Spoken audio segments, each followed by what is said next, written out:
Olá pessoal, tudo bem? O Detetive da Física está de volta.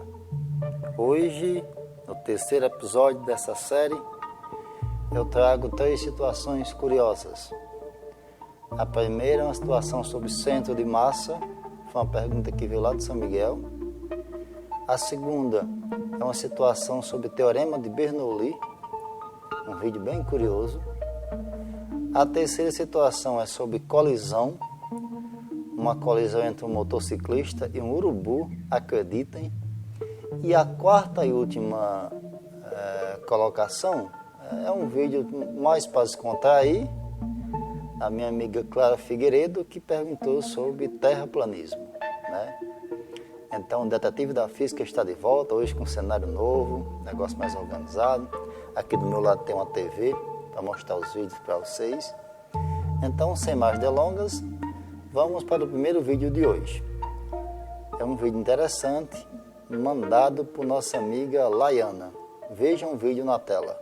Boa noite, Vanderlei. Eu acabei assistindo esse vídeo no Instagram e fiquei com a dúvida. Você poderia me dizer se isso é possível?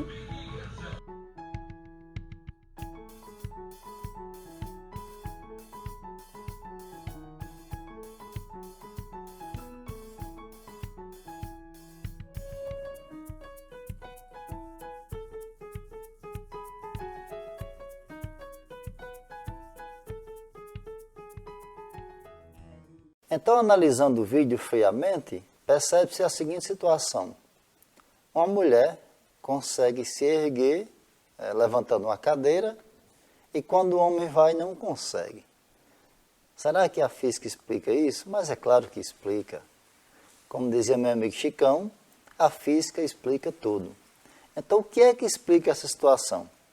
Eu vou colocar aqui uma foto na tela para que vocês visualizem e a partir da foto eu vou explicando a situação. Então, o que explica a situação é um conceito chamado centro de massa ou centro de gravidade. Como você pode ver em questão, centro de massa é um ponto que você pode supor que toda a massa do corpo está concentrada naquele ponto. Vejam só, aqui eu tenho 3 figuras geométricas, no triângulo aqui seria o centro de massa, no quadrado seria o centro e no círculo seria o centro. E aqui ao lado tem pessoas com a seguinte representação. O centro de massa nesse homem, que é o centro de equilíbrio, está aqui na cintura. Quando ele fica um pouco inclinado, você percebe que o centro de massa permanece no mesmo ponto, mas ele não está mais em equilíbrio, porque essa parte aqui é puxado pela gravidade, né? Quando a pessoa está em pé, o centro de equilíbrio está aqui no seu centro.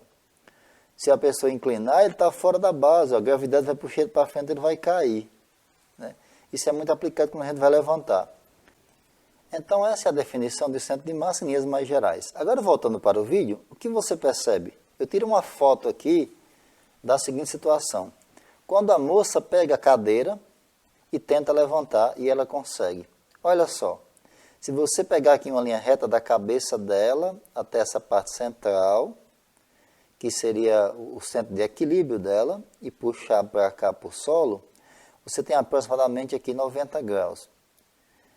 A força-peso vai puxar ela para cá, é nessa linha verde. Esse P aqui é de peso, vai puxar ela para cá. Veja só, quanto maior for esse ângulo, mais fácil ela vai levantar. Porque esse ângulo aqui, quando for 180 graus, você tem uma pessoa em pé, né? Ou seja, quanto mais ela jogar o bumbum para trás, mais fácil ela vai levantar. Quando você pega a foto do homem, no momento que ele tenta levantar, é uma outra situação. Veja só. Esse ângulo que ele faz aqui já não é 90 graus. Esse ângulo com as linhas vermelhas é maior que 90. Ou seja, o bumbum dele está um pouco para frente. Ele tem que jogar o centro de massa para trás. Quanto mais para trás ele jogar, mais fácil ele vai levantar. Olha só, essa linha do peso na mulher, ela está bem atrás, no homem já está bem na frente. Então, é a gravidade que não vai deixar ele levantar. Tá certo? Então, explicado o vídeo do centro de massa e, como eu digo, a física explica tudo. Vamos para o segundo vídeo. O segundo vídeo foi mandado do meu amigo Felipe Araújo, lá da cidade também de São Miguel, onde ele viu um cara perto de um trem, o cara está fumando, e quando a fumaça sai, ao invés da fumaça ir para fora, ela é atraída para o trem. Que força é essa que atrai essa fumaça? Veja o vídeo na tela.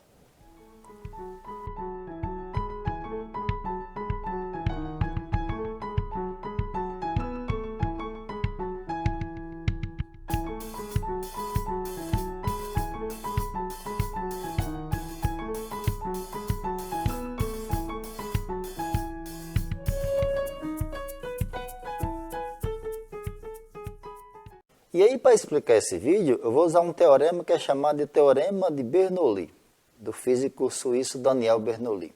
O que é que diz o teorema? Vou colocar aqui na tela para ficar melhor para que vocês acompanhem. E é o mesmo teorema que explica o voo do avião, um dos motivos principais para que o avião consiga se manter lá em cima. Vejam na tela. Então, Bernoulli propôs o seguinte, em fluidos, o que é um fluido, líquido ou gás? Que se a velocidade de um fluido aumenta ao longo de uma corrente, a pressão dele diminui e vice-versa. Ou seja, se a velocidade de um fluido aumenta, a pressão diminui. Se a velocidade diminui, a pressão aumenta. Veja essa foto aqui, que eu tirei, que é o que acontece na asa do avião. Um dos fatores que mantém o avião lá em cima. O avião está indo nessa direção aqui, da direita para a esquerda. Logo, essas linhas aqui em azul é a corrente de ar que está cortando essa asa. Veja que a corrente de ar que passa em cima da asa tem um caminho maior do que a corrente de ar que passa embaixo. Se o caminho é maior, ela vai ter que imprimir uma velocidade maior para chegar todo mundo igual aqui nessa ponta. Então, quem tem um caminho maior tem que ter uma velocidade maior. Se a velocidade aqui aumenta, a pressão diminui. Se a pressão em cima diminui, a pressão de baixo que empurra essa asa para cima.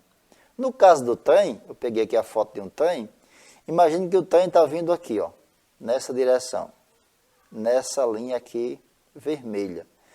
Nessa região da linha vermelha, a velocidade do ar é aumentada. Se a velocidade do ar é aumentada, a pressão diminui nessa região. Se a pressão diminui, a pressão de fora é o que empurra a fumaça para cima do trem. Então, imagine que você, esse homem que vai caminhando, se um trem passa muito rápido aqui, você percebe tipo uma força empurrando você para cima do trem. É exatamente essa diferença de pressão. Então, espero ter explicado o vídeo aí do meu amigo Felipe Araújo. O terceiro vídeo é um vídeo de uma colisão. Um motociclista atingiu um urubu em alta velocidade. Mandado do meu amigo Paulo Henrique, lá de São Miguel. Veja só o vídeo na tela. Mostra essas suas costas, meu filho. Foi uma lapada. Como é que foi, Mike, isso aí? Tava 280 e eu vi um monte de urubu. Achei que ia dar tempo dele no meio. E olha só o resultado. Localizamos pelo localizador a câmera, mas já era. Graças a Deus ele paga seguro, porque essa câmera aqui não tem nem um mês. Olha só como é que ficou.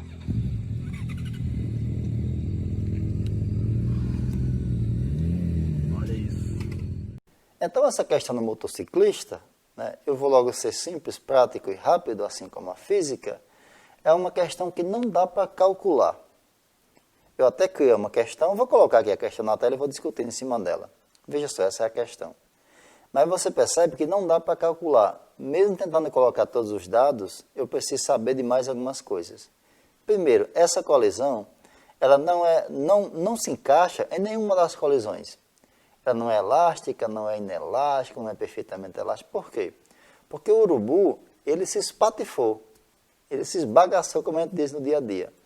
Então, eu precisaria saber para que direção ele tomou, precisaria saber o tempo de contato, né? Precisaria saber a deformação. Então, são vários fatores.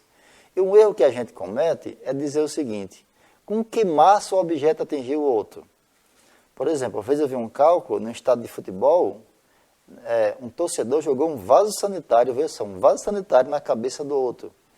E eu vi alguém fazendo um cálculo com que massa esse vaso teria atingido o torcedor. Porque a gente tem a impressão que quando a velocidade aumenta, a massa aumenta. Isso é verdade quando se fala de relatividade, né? Mas a nível macroscópico isso é um mito. Então não existe isso, um objeto de 10 kg atingindo uma pessoa é os mesmos 10 kg, porque massa é quantidade de moléculas. Então massa não aumenta, o que aumenta é a energia do impacto. Então você percebe que nesse cálculo tem uma energia muito alta, mas é um cálculo meramente fictício, que não dá nem para se aproximar. Nesse cálculo aí, você perceber, você tem uma energia de mais de...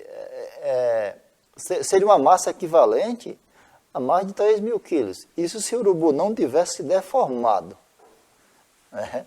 Mas aí não entra em situação. Então esse cálculo eu fiz só para fazer, mas ele não existe. Ou seja, não dá para precisar a energia desse impacto.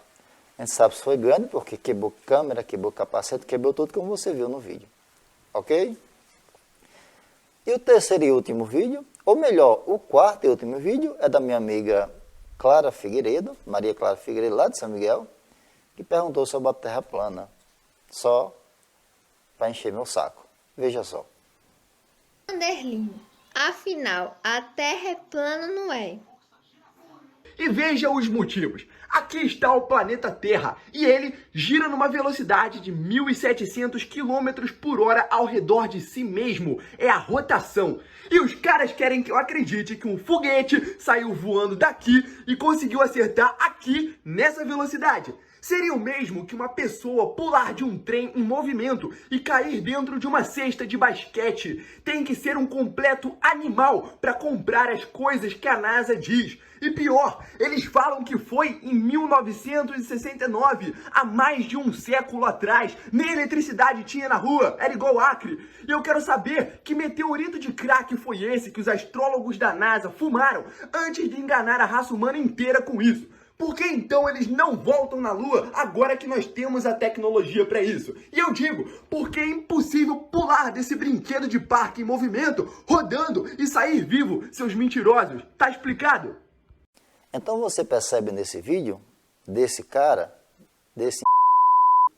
esse filho de deve ser um terraplanista, não ter estudado física. Peraí, eu estou sendo redundante. Terraplanista é porque não estudou física, não sabe física, né? Ele comete uma série de erros. Ele começa dizendo que rotação é o movimento da Terra em torno dela mesma. E isso é mito, não é. Rotação é o movimento da Terra em torno de um eixo imaginário.